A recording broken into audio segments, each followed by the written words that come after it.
Welcome to the broadcast of News Hour on Sun TV, the pulse of the nation. You can also follow us on Facebook at Sun TV and on YouTube at Sun TV Live. And now the major headlines.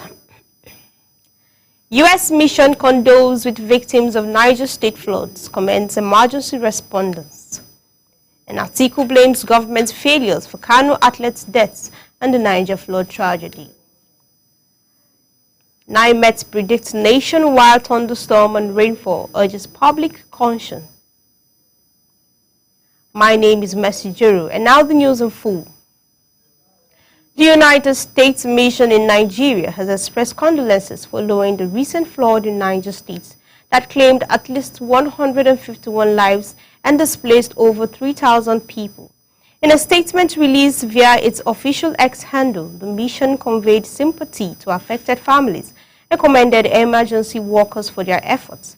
The floods, which struck last Friday, destroyed more than 260 homes and key infrastructures in Mokwa and Raba.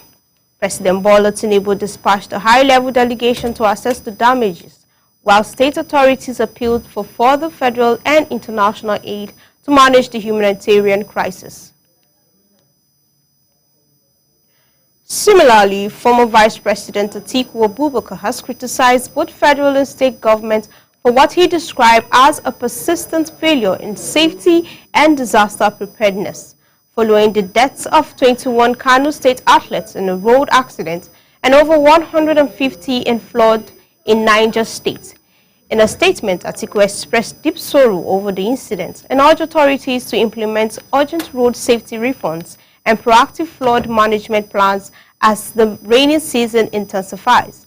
He emphasized the need for governance that prioritizes public safety and warned that continued neglect would result in more preventable tragedies.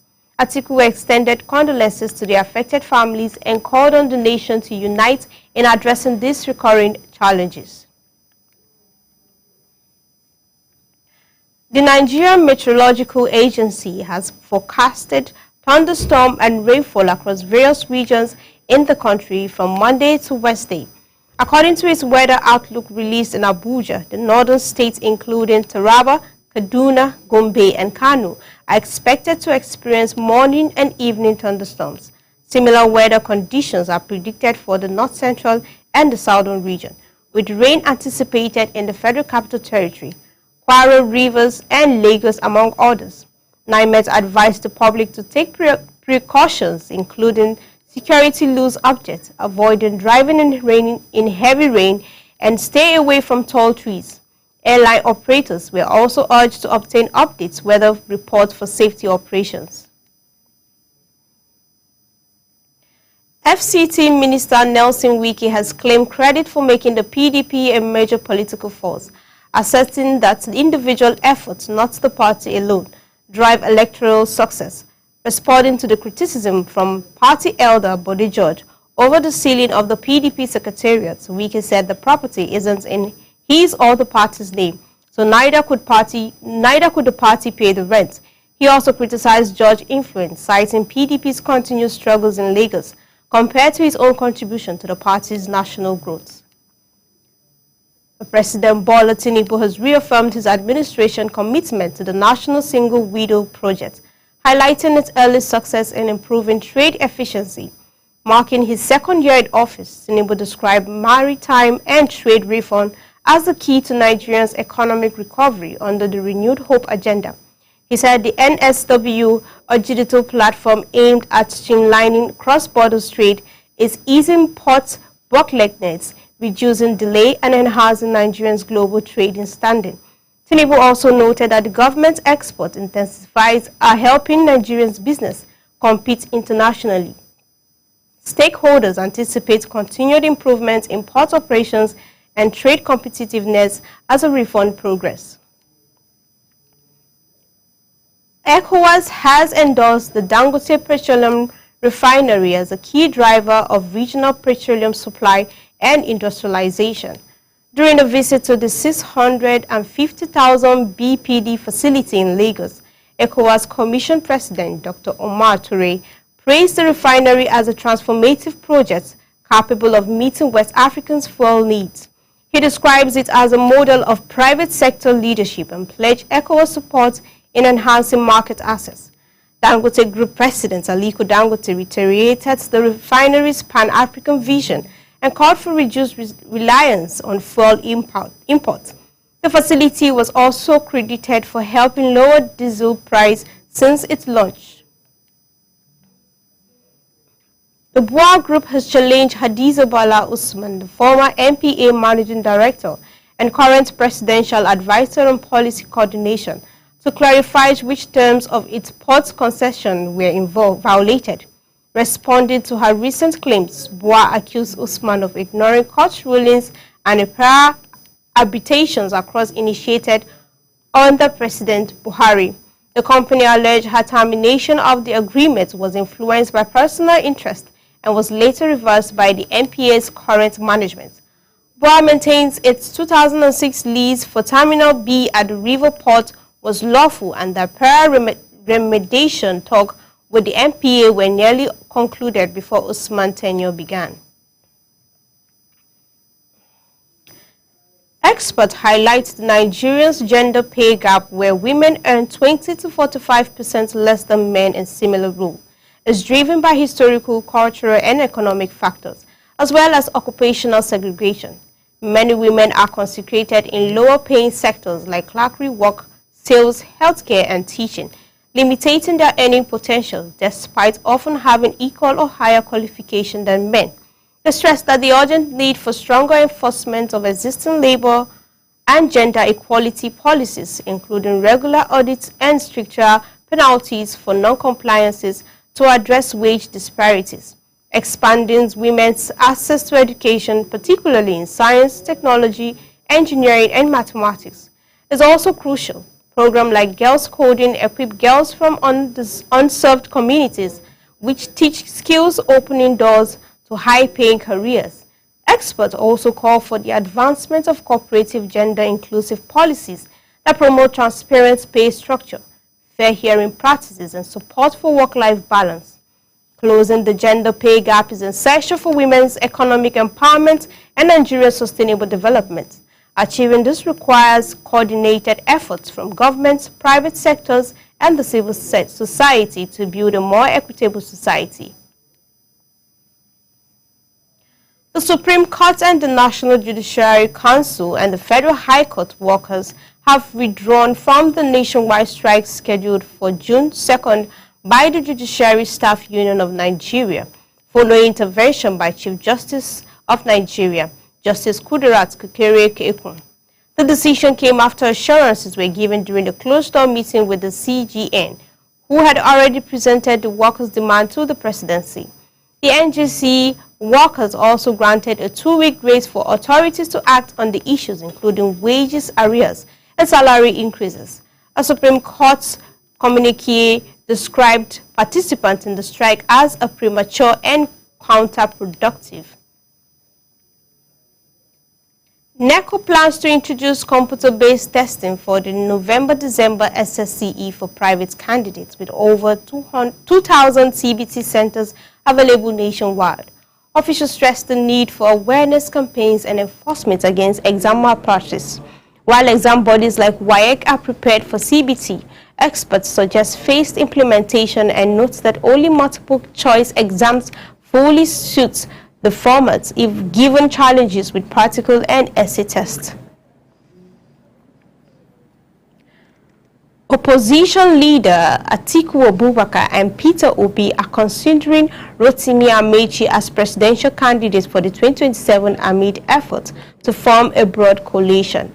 They are also exploring creating a new party, the All Democratic Alliance, instead of merging with existing parties. Meanwhile, critics from the ruling APC dismisses the coalition as disorganized and driven by personal ambition. Nobel laureate Wole Soyinka praised Amechi's defense during party primaries, while the former governor urged caution, warning against reputation past coalition mistakes.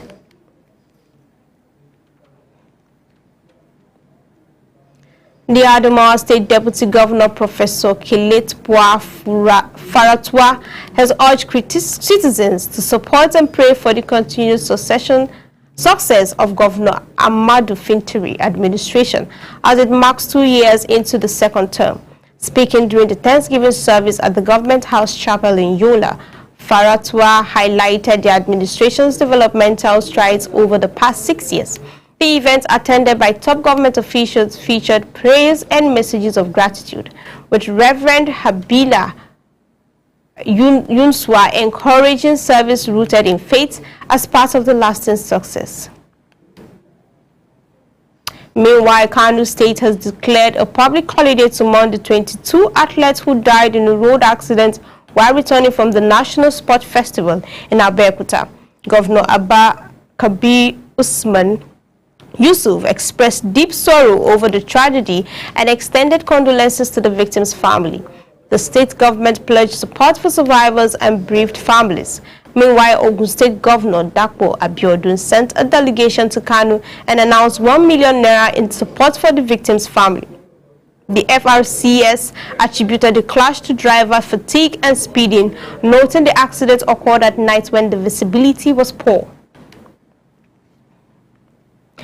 Over 60 civil society organizations in Taraba State has expressed strong disappointment over the recent appointment of a representative in the committee addressing the Karim Lamido crisis, stating they were not consulted and the appointee is unknown to them. Coalition Chairman Dr. Joseph Gimba noted that the representative had earlier been submitted to the government house, intentionally chosen from outside the Muri zone to ensure fairness. The coalition criticized the unilateral selection as unjust and called for the inclusion of their nominated representatives, urging the government to uphold transparency, fairness, and the spirit of collaboration. Amid rising vaccines in Taraba urban amid rising vaccines in Nigerians' urban office spaces, property developers are repositioned on the rise unauthorized commercial building into residential, retail, and mixed-use farm facilities. The shift driven by the growing adoption of remote and hybrid work models aim to address space gluts, rising operational costs, and urban housing demand.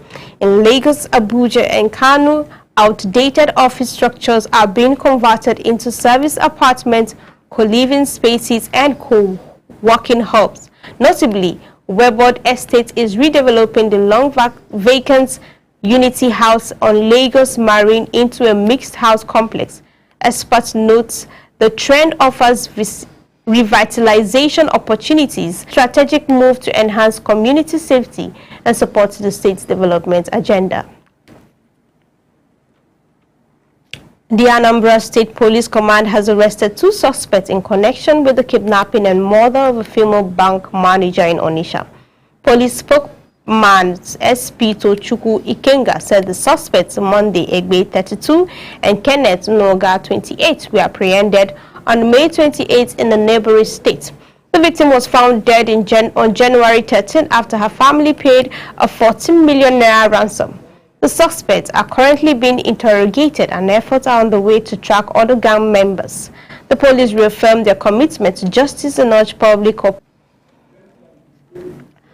Let's take a brief commercial break. Don't change the channel. We'll be right back with more exciting updates on Sun TV.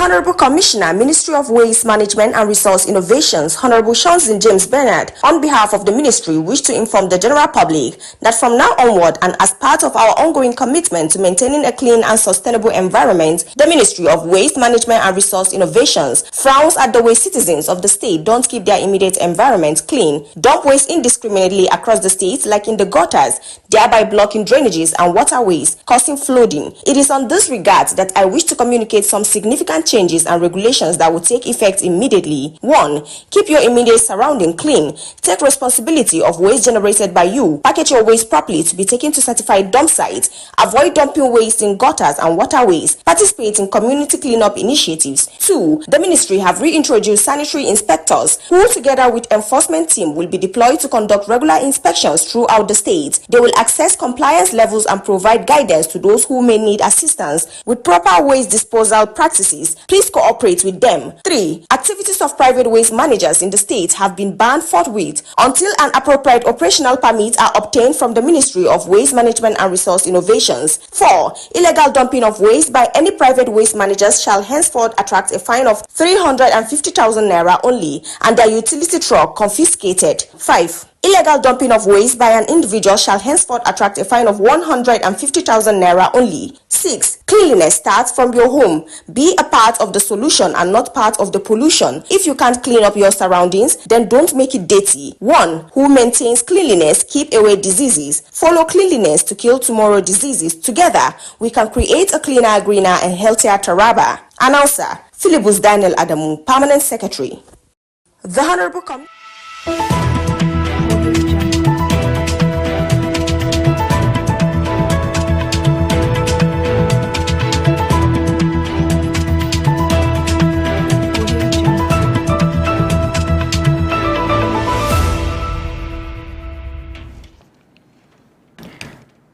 Welcome back. Coming up next, the Lagos State government has urged residents to adopt better sanitation habits and announced plans to reintroduce the monthly environmental sanitation expert.